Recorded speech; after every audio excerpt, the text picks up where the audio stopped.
Thank you so much, Thomas. Beautiful. Indeed. Let it flow through me. Good morning. For anybody that doesn't know me, my name is Reverend Edward Trout. My pronouns are he, him. I am very passionate about empowering and uplifting others. I'm also passionate about creativity in the arts, and I'm an ordained interfaith minister through One Spirit Seminary out of New York, and it is my pleasure to be your speaker today. So I want to do a really quick mini recap of the last few weeks. About 3 weeks ago, I gave a talk that was all about a new think coming to us. And we talked about the THINK acronym for communication. When you're talking to somebody, especially in a combative way, is what you're saying true? Is it helpful? Is it inspiring? Is it necessary? Is it kind? We also looked at the questions from Byron Katie's The Work, which also examines, is this true? Then a couple of weeks ago, Louise Dunn spoke and gave a lovely and stirring talk about how even the smallest things can be miracles when we are open to seeing them. And then last week, Michael gave us a talk on be the attitude, have the Christ mind in you. We're all working toward the same thing with differing tools. And this week is no different. So it's the same thing, just rehashed. There are different things, but there is a lot of the same truth in there, that the power is in your hands, right? It is up to you to choose how you see things, to choose how you show up in the world. 3 weeks ago, I started with a video that was a whodunit, where they made all kinds of changes that most of us did not catch. I have another video that I want to show. If you just go to that slide, it should start automatically. Some of you may have already seen this and be familiar with it, but this is a dancer. She should start spinning here momentarily. And when she starts spinning, the trick is your mind will see her spinning in one direction, but the truth is she's spinning in the other. And now we're backing away. Now we're backing farther up. There we are back. This is the day of technology success.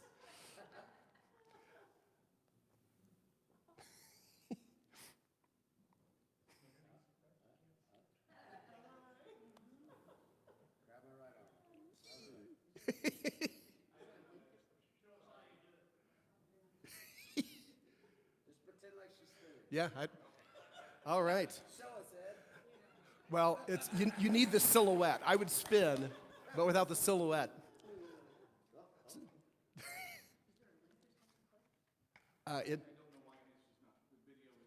Is it okay? Again, it worked when we tested it. Not right now. We will plan on posting this, but in theory, your brain will see her spinning one direction. The truth is, you can see her spinning either direction. And so the goal is to take time to watch it until you can convince yourself that you're actually seeing her spin the other way, which for some people is fairly easy. For a lot of folks, it's hard, because once your brain has latched onto it, it doesn't want to let go of what it first saw. It's a lovely demonstration, right? You don't want to let go. But that idea of your brain latching onto things and not wanting to let go is certainly a familiar theme in my life. The things that I first perceive, especially if I have an emotional attachment to them, can be very hard to move away from and see differently. So, when I can get past where I was with the video. So we talked about the THINK acronym. The true, helpful, inspiring, necessary, kind.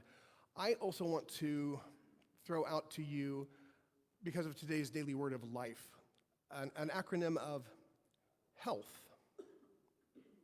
So the acronym stands for I am helping. Oh, there she goes. There she goes. All right, well now, so back up the thinking. Which way do you see her spinning? Can you reverse it in your mind?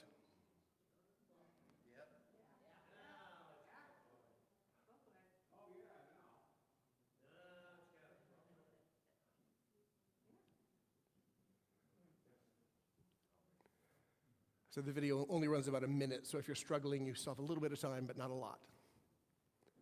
So let me ask already, who was able to actually then see the figure reverse spin? Okay. Right, and then you try to switch it back, and it's hard too, right?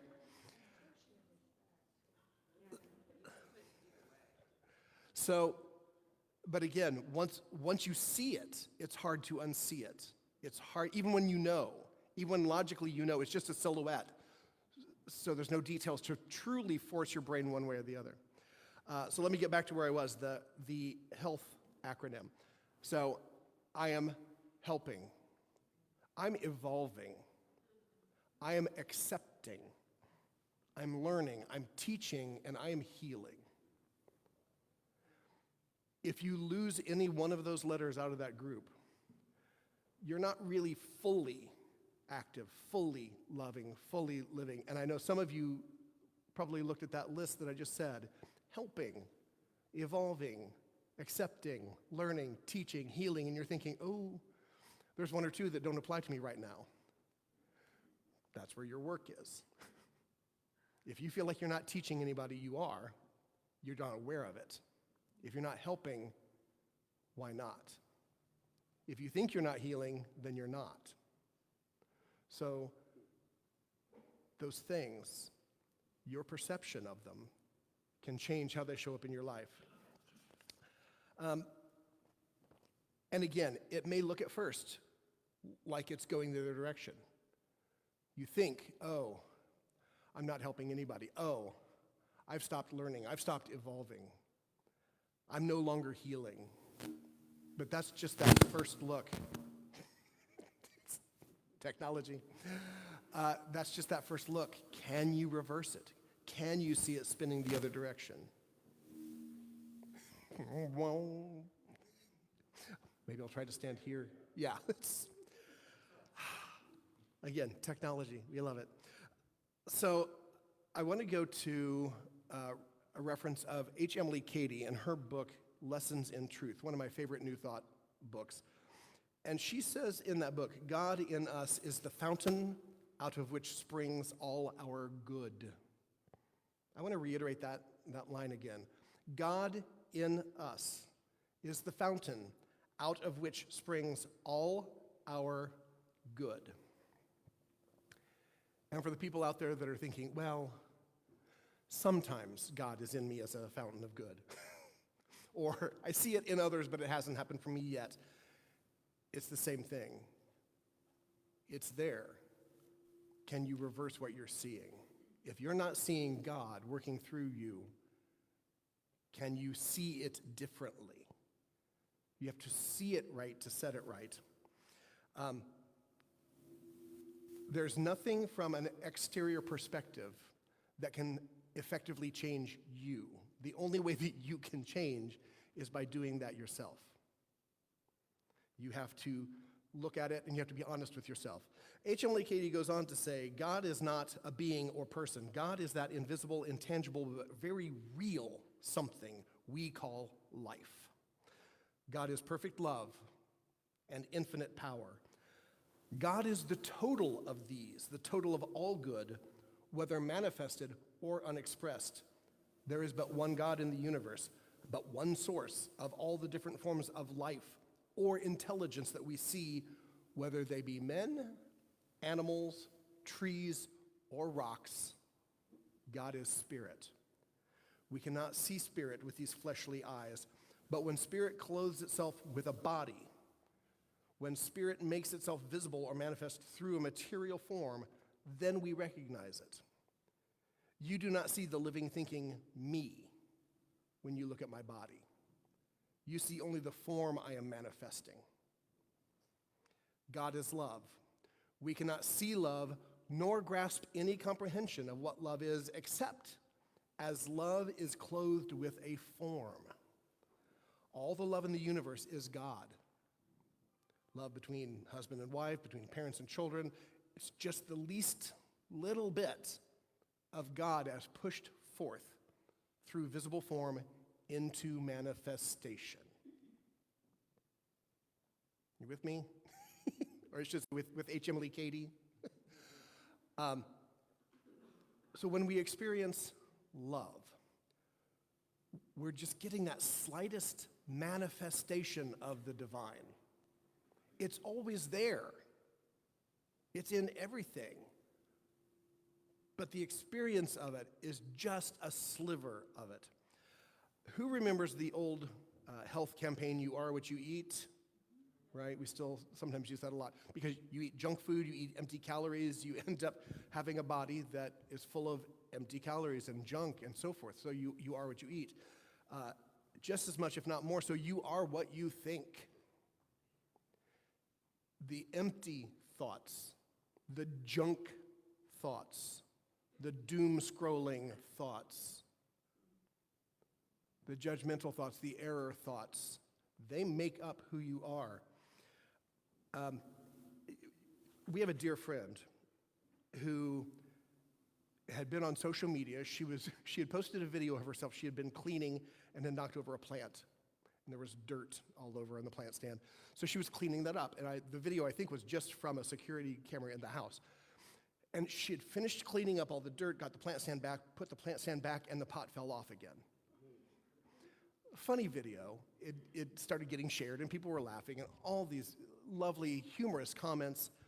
And then she had posted later, she's like, out of all that loveliness, 2 people chose to comment about my body. And she said, and that's like, it wipes away all of the good. And so I gave her a variation on an old adage. I don't even remember exactly where I got it. But I just reminded her, I said, hey, great minds will talk about concepts. And the average minds will talk about events and circumstances and things. Small minds will talk about people. The smallest of minds will talk about other people's bodies. So where is your thinking? Where does your mind end up? Because I know when I'm in traffic, I know where my mind ends up. I'm just being honest. There is something about being behind the wheel of a car that shifts my perspective.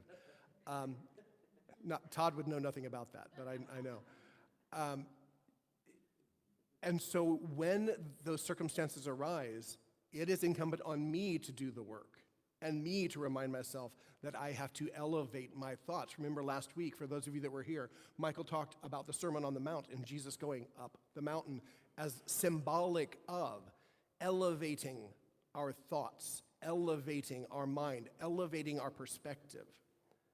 Again, I have to be the one to do it for me. Nobody else can do that. It has to be me, as it has to be you in your life. So, I said earlier, we have to see it right to set it right. We have the power to see things differently. Hence, this month's new affirmation, which should be in your bulletin as well, I have the power to create my world. For those of you that see that and go, oh, I don't have that kind of power. That's equating me with God. You have the power of perception. The way you perceive your world is your reality. So trust me, you have the power to create your world. What kind of world are you creating? Is it a world full of hate and division and frustration and anger and all the lower thoughts? Or is it a world where when those things come up, you try to remind yourself to reach higher? Is it a giving world because you're a giving person? Is it a caring world because you care about others? You have to create the world that you want to live in. You can't expect a loving, giving world and then be selfish. It doesn't work that way. There's, I'll get to it in a minute. There's the law of circulation, all about that. But I want to talk first. I talked about the health acronym: helping, evolving, accepting, which can also be, by the way, aligning with the divine, learning, teaching, and healing. So sometimes when we're in that mode, it is difficult to cleanse our mind. There are lots of ritual cleansings in the world. There are lots of water rituals in the world. And many of you know, but perhaps not all of you, that before there was John the Baptist, there was ritual immersive cleansing for the Jewish folks. There's a tevilah, it's a full immersion to cleanse the body. So if there had been something impure, if they had touched a dead body or whatever had made them impure, they would go through this ritual washing. The idea is typically with natural water, flowing water. So again, the idea of the baptism was not something that sprang from nothing else. There were already ritual cleansings, and all around the world in all cultures, there are variations of that theme. So that idea of the flowing water, the circulating water, why would that be important? That's a question. This is the interactive part. We had all the technological fun now out of the way. This is the question answer part. Why is it important in those rituals and cleansing that you have moving water? It flows it away from you. What happens if you take a fountain, which is a symbol of purity, a symbol of renewal, a symbol of flow? If you take that fountain and you clog up the flow, what happens to the water? What's that? It stagnates. That is exactly it. What happens when the flow of love and energy in your life gets stopped up? It stagnates. And I think we've all been there. I know I have. Where it's like, ooh, I am living in some fetid water right now. Like it's just what happens when you pull yourself out of the flow. So I talked about the law of circulation. It is no coincidence that we have a fountain room. And in that fountain room are symbols of loaves and fishes, symbols of prosperity. That's part of being in the flow. No coincidence that in Larry Fitzgerald's garden design for the Peace Garden, there are fountains in the garden. That's all about flow. It's all about circulation. I was saying earlier, if you want to live in a world of loving and giving people, you have to be a loving and giving person. That is the law of circulation. You give what you want to see going around in the world. If you want more money, you better be giving some money to folks. If you want presents, give people gifts. If you want understanding, try to understand others. If you want something, you have to be willing to give it. And also understand this, the universe is not a giant vending machine where it's like, ooh, I want more money. I gave this person $10, I'm going to get 100. Maybe, but that's not the point. It's not, oh, I'll put this in and I'll immediately get this back. It's, I'm keeping in the flow of energy, the flow of the world, the flow of humanity, the flow of the divine. If you pull yourself out of that, you do stagnate. When you keep in it, there may be some periods where you get all of this back, and then there may be some periods where you don't get as much back for a while. But you keep giving. That's how you know you are remaining in the flow. You are still creating the world that you're wanting to create. Water is to the body, right? A cleanser to the body, as silence is to your mind. When we sit in silence and do our best to focus on, say, only breath or a single mantra, that is a cleanser for the mind. God is the same thing to spirit. So I cleanse my body, I silence my mind, but I just notice God flowing through me. Those first two are conscious choices, right? I have to think about cleansing. Bless you. I have to think about silencing. With God, though, it's just noticing. I have to be willing to notice that flow in me. Speaking of flow and circulation and so forth, spring cleaning coming up. We have a day coming up later this month for spring cleaning.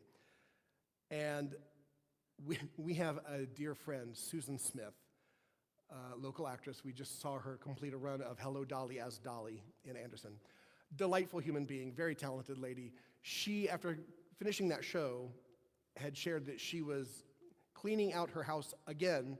She does Swedish death cleaning all the time, so she was appalled at how much she had accumulated. But there was a community yard sale coming up, so she was getting things out. And she said, again, she was just surprised at how much there was. She said her mantra is, "You are depriving someone else of the function or enjoyment of this item." Like, get rid of it. Donate it. Let it go. You're depriving somebody else of the of the function or the enjoyment of this item. So I do want to give you an assignment this week. I want you to clear out something. Your car, a box, a shelf, a drawer. Clear out something. Don't hold on to something that is no longer serving a function for you. If it serves a function for somebody else, let it go where it can serve. That's circulation. Use it or donate it, or if it has lost all function, you can discard it, preferably recycle if you can. But you don't need to hold on to this stuck energy of things that no longer serve you. I'm talking about the physical realm here, but that also obviously serves spiritually. Don't hold on and get stuck in those things that no longer serve you.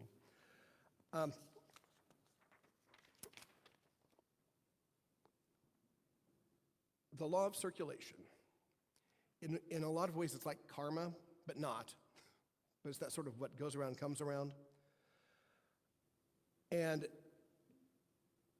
for me, I think of it like priming the pump, which probably dates me. Who here has ever used an actual hand pump? Okay. Rachel, I'm surprised at this. So if you're not familiar with the terminology, priming the pump, a dry pump gets no suction, so you have to actually add water to the pump to get the water back out. That's the concept. What was that? Gas, right. So priming the pump means you are putting in what you want to get back out in order to create the flow. Where can you prime the pump in your life? Or all the pumps. There are all kinds of pumps, right? Where can you prime that in your life? Because we're not made for stagnation. We are made, stop it. We are made for flow. We are made for living in the divine flow. We are made so that God can express through us, in us, as us. But we have to see it differently. And we have the power to see it differently. If you didn't quite get it with the video, watch it later. You can find her online. The Stoic philosopher and Roman emperor, Marcus Aurelius, said, "The happiness of your life depends upon the quality of your thoughts. Therefore, guard accordingly and take care that you entertain no notions unsuitable to virtue and reasonable nature." Which sounds a little lofty, but the first part of that, the happiness of your life depends upon the quality of your thoughts. Absolutely spot on. So guard accordingly. There's a variation or inspiration from that I've also heard many times that says the number of good things in your life is dependent upon your ability to notice them. They're there. The number that you have is all dependent on you noticing them, and you have the power to notice them. I want to do a very brief meditation, and then it'll lead into a brief purification ritual. So Michael, I didn't ask you before, but if you would come up to do a little playing, that would be great. So to explain what's going to happen, we have some purified water that has been prayed over, and I'm going to pour it into this small vessel, and then take this down front. Microphone's still working, not crashing, great. So we have some hand sanitizer, just because. So if you choose to participate, please come down this aisle. You will come up, you will sanitize ever so briefly. You will dip a finger in the water and you will simply touch it to your forehead. As a reminder of the cleansing of water the cleansing of our mind, the cleansing of our spirit through the divine. And as you are touching that, if you can think of any one of those health aspects, helping, evolving, accepting, or aligning with the divine, learning, teaching, healing, whatever seems to be most needed in your life, think of that. Then you come back down this aisle and back to your seat.